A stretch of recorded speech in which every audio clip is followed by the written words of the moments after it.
Hokanui with Brian Vickery. It is Monday, October 3. It's 21 past 8. Joining me now is the Commodore of the Patea and Districts Boating Club. It's Andrew Purser. Morning to you, sir. Yeah, hey Brian, how's it going? I'm doing all right. I think last time I spoke to you a few years ago, it was all about fishing, but a more serious topic. Obviously, Trans-Pacific have got this application for the Environmental Protection Agency. It's huge, and obviously you're a key stakeholder. So what's your take on this? Yeah, well, Brian, we ran a submission against all our club members to find out whether pro or against, and 100% was against. We weren't too happy, basically because of the destructive side of it. I don't know whether you realise it, but they're doing 50 million tonnes a year out of the South Taranaki Bight, which isn't far from our normal fishing grounds. And what we're more concerned about is the plume. The plume's going to come into our fishing grounds and basically destroy all our fishing stocks.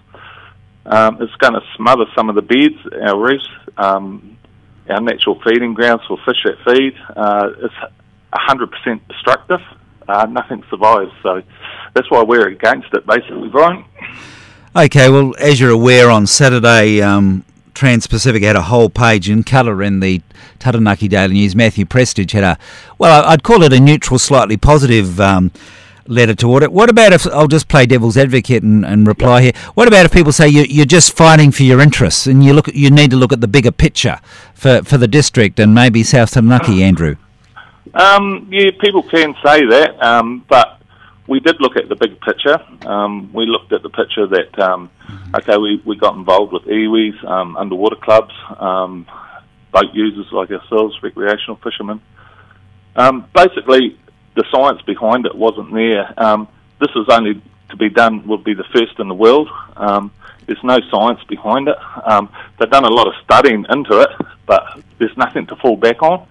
Once it gets started, and one of the questions was with regional council, if they start mining and the pollution or the plume starts smothering and killing reefs and natural fauna and life under the ocean, marine life, can we stop it? And the answer was no. Once they start, there's no way of stopping them. So we've got no control, and that's what worries us the most.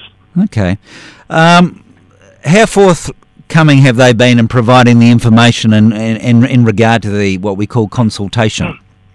Yeah, first time round in 2014, they weren't too bad.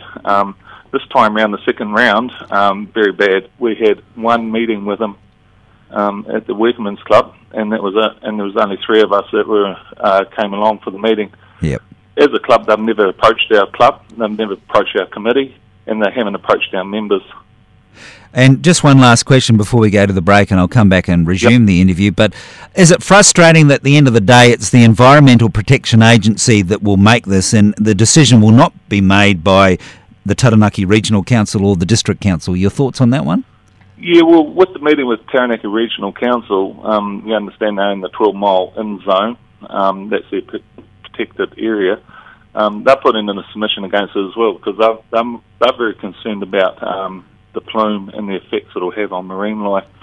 Once it gets out of hand, and the EPA will grant them possibly a mining right. Once they get going, there's no provisions to stop them if anything goes wrong. Yeah.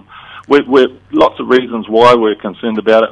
One is they're going to do a 64 square kilometre area, 10 metres deep, 50 million tonnes a year.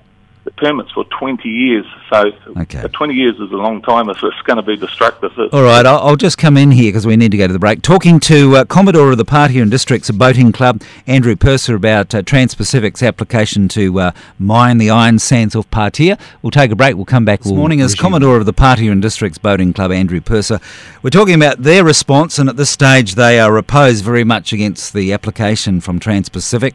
They're applying to the Environmental Protection Agency to, of course, mine iron sand. And what about the claims that this is going to be good for our South Taranaki economy, Andrew? What's your take on this? Yeah, well, Brian, originally in the 2014 claim, when they put in their first application, there was about 350 jobs that was going to be generated in the way of on the boats and bits and pieces on land as well. And since then we've discovered that they were actually after a specialised workforce, so like people that are well equipped in this kind of mining procedure. Being the first that's ever done in the world, they're obviously going to get experts and people that know what they're doing. They're not going to rely on getting people straight off the street and training them. There is a training provision that they've told us that they would put forward in Hara, based in Hara, to train staff up. Well, this time around they're saying it's going to create 1,600 jobs, which we find hard to believe, because these ships actually stay out at sea. They never come to land. Yep. They never ever spend anything on land, because basically speaking, the crews will stay on the ship. They'll get flown into New Plymouth or Hara, possibly that's what they're talking about. Yes. But the crude oil for the refilling the vessels, they all come from China. Okay. They're exporting it straight to China. There's no crossover. Yeah, sure. Now, Andrew, I'll just put you in context. You're well known, but in case someone doesn't know, I mean, you're a businessman and you've got a very successful panel beating business in South Taranaki and in New Plymouth. So, I mean, you're a businessman, so you're not a tree hugger, and you're a fisherman, and normally fishermen aren't the greatest fans of marine reserves. So, in some ways, you talking about the environment might raise eyebrows. And also, you're sceptical about the economic impact. You're thinking that the numbers are a bit fudged and rubbery. Yeah.